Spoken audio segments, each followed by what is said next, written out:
Bismillahirrahmanirrahim. Perkenankan kami berbagi adab dalam safar. Ada beberapa adab yang diajarkan Rasulullah SAW ketika safar. Di antaranya, yang pertama, sebelum melakukan safar hendaknya kita menyelesaikan semua urusan terkait sesama anak Adam, seperti utang, mengembalikan barang pinjaman, mengembalikan amanah, dan seterusnya. Allah berfirman, "Innallaha ya'murukum an tu'addul amanati ila ahliha." Sesungguhnya Allah menyuruh kamu menyampaikan amanat kepada yang berhak menerimanya. Quran Surat An-Nisa ayat 58. Kedua, sebelum keluar rumah, hendaknya mengerjakan sholat 2 rakaat. Dari Abu Hurairah, Nabi SAW bersabda, "Idza kharajta min manzilika, fasalli raka'ataini yamna'anika min makhrajis su', wa idza dakhalta ila manzilika, fasalli raka'ataini yamna'anika min madkhalis su'." Jika engkau keluar dari rumahmu, maka lakukanlah sholat 2 rakaat, yang dengan ini akan menghalangimu dari kejelekan yang berada di luar rumah. Jika engkau memasuki rumahmu, maka lakukanlah sholat 2 rakaat yang akan menghalangimu dari kejelekan yang masuk ke dalam rumah. Hadis riwayat Al-Bazzar dan disahihkan oleh Al-Albani. Ketiga, dianjurkan untuk pamitan atau menitip pesan bagi para musafir maupun orang yang ditinggal. Abu Hurairah radhiyallahu anhu menceritakan, ada seseorang yang mendatangi Nabi SAW dan mengatakan, "Ya Rasulullah, saya hendak safar, mohon nasihatilah saya." Beliau bersabda, "Alaika bitaqwallah wa takbiri ala kulli syarafin." Bertakwalah kepada Allah dan bertakbirlah setiap melewati jalan yang menanjak. Ketika orang ini pergi, beliau berdoa, "Allahumma tuwilahul ardo wa hawin alaihi safara." Ya Allah, pendekkanlah jarak bumi untuknya dan mudahkanlah perjalanan safarnya. Hadis riwayat Ahmad, Turmudi, dan dihasankan Syu'aib Al-Arnaud.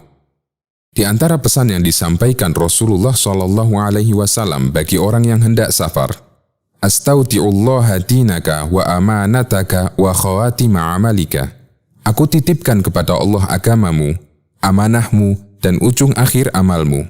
Hadis riwayat Ahmad, Abu Dawud, dan disahihkan oleh Syu'aib Al-Arnaud. Kemudian orang yang hendak safar mengatakan kepada orang yang ditinggal, "Astaudi'ukallaha alladzi la tadhi'u wa ta'i'uhu." Aku titipkan Anda kepada Allah, Dia tidak akan menyia-nyiakan titipan itu. Hadis riwayat Ibnu Majah dan disahihkan oleh Al-Albani.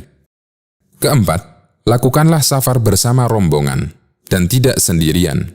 Dari Ibnu Umar radhiyallahu anhu, Rasulullah SAW bersabda, "Lau ya'lamun nasu ma fil wahdati ma a'lamu, ma sara rakibun bil laili wahdah." Seandainya manusia mengetahui apa-apa yang ada pada safar sendirian, sebagaimana yang aku ketahui, maka seorang musafir tidak akan melakukan safar pada malam hari sendirian. Hadis riwayat Al-Bukhari. Dan jika safar dilakukan bersama rombongan, tunjuklah salah satu sebagai ketua rombongan. Dari Abu Sa'id Al-Khudri, Rasulullah SAW bersabda, "Idza kharaja thalathatun fi safarin, falyu'ammiru ahadahum." Apabila 3 orang akan berangkat safar, hendaklah mereka memilih salah seorang sebagai ketua rombongan. Hadis riwayat Abu Dawud dan disahihkan oleh Al-Albani.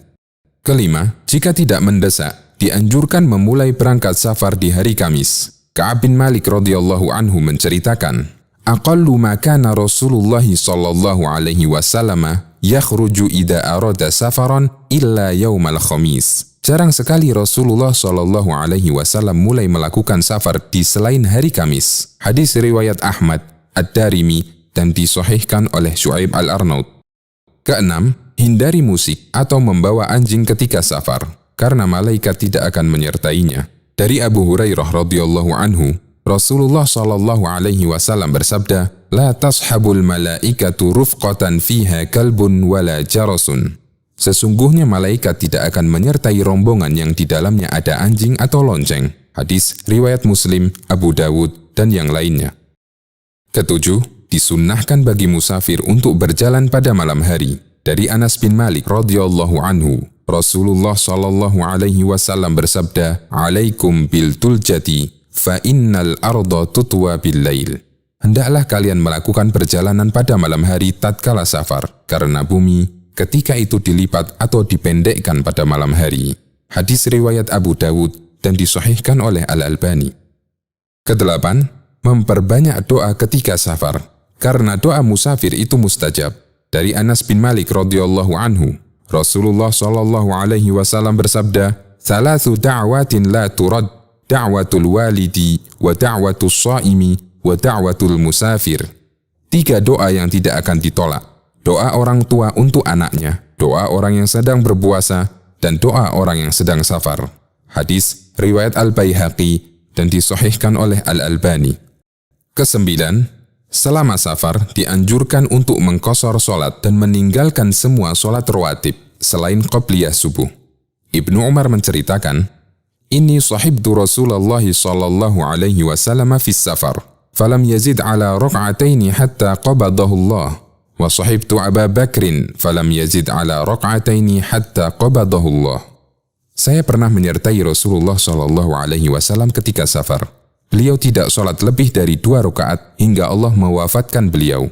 Saya pernah menyertai Abu Bakar ketika safar. Beliau tidak sholat lebih dari 2 rakaat hingga Allah mewafatkan beliau. Hadis riwayat Muslim. Ke-10, beberapa doa ketika safar. Yang pertama, doa ketika naik kendaraan.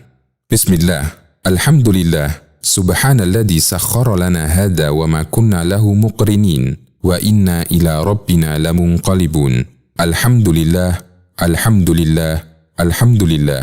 Allahu Akbar, Allahu Akbar, Allahu Akbar.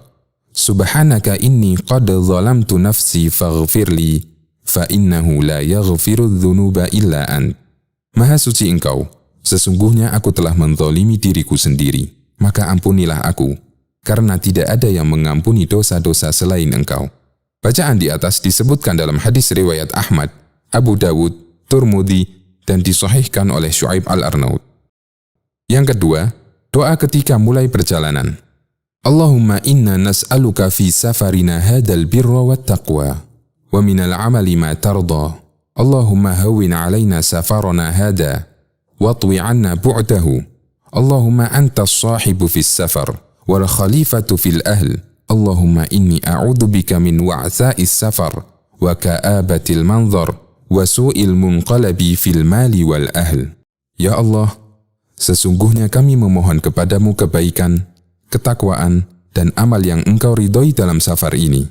Ya Allah, ringankanlah atas kami safar ini, pendekkan perjalanan jauh kami. Ya Allah, Engkaulah teman safar kami, dan pengganti kami dalam mengurus keluarga yang kami tinggal. Ya Allah, sesungguhnya aku berlindung kepadamu dari kesulitan safar, perubahan hati ketika melihat sesuatu, dan dari kejelekan di saat kami kembali mengurus harta, keluarga, dan anak kami. Doa ini berdasarkan hadis riwayat Muslim dari Ibnu Umar radhiyallahu anhu. Yang ketiga, bacaan ketika kendaraan melintasi tanjakan dan jalan menurun. Dianjurkan membaca takbir setiap melintasi tanjakan, dan membaca tasbih setiap melintasi jalan menurun. Jabir bin Abdillah mengatakan, "Kunna idza sa'idna kabbarna wa idza nazalna sabbahna." Dulu, apabila kami berjalan naik, kami bertakbir, dan apabila turun, kami bertasbih. Hadis riwayat Bukhari. Yang keempat, doa ketika memasuki suatu kampung. Ketika kita memasuki sebuah kampung dan hendak singgah di dalamnya, hendaknya membaca, Allahumma rabbas samawati sab'i wa ma adlalna, wa rabbal ardina sab'i wa ma aqlalna, wa rabbar riyahi wa ma darayna, wa rabbas syayatini wa ma adlalna. Nas'aluka khaira hadhihi al-qaryati wa khaira ahliha, wa na'udzu bika min syarriha wa syarri ahliha wa syarri ma fiha. Ya Allah, Tuhan langit yang 7 dan apa yang dinaunginya, Tuhan bumi yang 7 dan apa yang berada di atasnya, Tuhan setan-setan dan makhluk yang disesatkannya, Tuhan angin dan apa yang dibawanya. Aku meminta kepadamu kebaikan kampung ini dan kebaikan penghuninya serta kebaikan yang ada di dalamnya. Aku pun berlindung kepadamu dari keburukannya, keburukan penghuninya, dan keburukan yang ada di dalamnya. Hadis riwayat An-Nasa'i dalam Amalul Yaum, Hakim, dan dia mensahihkannya serta disepakati oleh Adz-Dzahabi. Yang kelima, doa ketika singgah di suatu tempat yang asing atau tempat peristirahatan. A'udzu bikalimatillahi tammati min syarri ma khalaq. Aku berlindung dengan kalimat Allah yang sempurna dari kejahatan apa-apa yang telah Dia ciptakan. Barang siapa singgah di suatu tempat, kemudian mengucapkan doa di atas, maka tidak ada sesuatu pun yang akan membahayakannya sampai dia beranjak dari tempat itu. Hadis riwayat Muslim. Ke-11, segera pulang setelah urusan selesai. Dari Abu Hurairah radhiyallahu anhu, Rasulullah sallallahu alaihi wasallam bersabda, "As-safaru qit'atun minal 'adab, yamna'u ahadakum ta'amahu wa syarabahu wa naumahu, fa idza qada ahadukum tahmatahu falyu'ajjil ila ahlihi." Safar itu bagian dari adab atau melelahkan, menghalangi salah seorang di antara kalian dari makan, minum, dan tidurnya. Maka apabila salah seorang di antara kalian telah menyelesaikan urusannya, bersegeralah pulang untuk menemui keluarganya. Hadis riwayat Bukhari dan Muslim. Ke-12, doa ketika pulang dari safar. Anas bin Malik radhiyallahu anhu menceritakan, pada waktu kami pulang safar, ketika kami telah melihat kota Madinah, Rasulullah sallallahu alaihi wasallam membaca, "Aibuna taibuna abiduna li rabbina hamidun." Orang-orang yang kembali, bertaubat, beribadah, dan hanya kepada Rabb kami semua memuji. Beliau terus membacanya hingga kami memasuki kota Madinah. Hadis riwayat Bukhari dan Muslim. Semoga kita dimudahkan untuk mengamalkan sunnah-sunnah ini ketika safar. Walhamdulillahi Rabbil Alamin.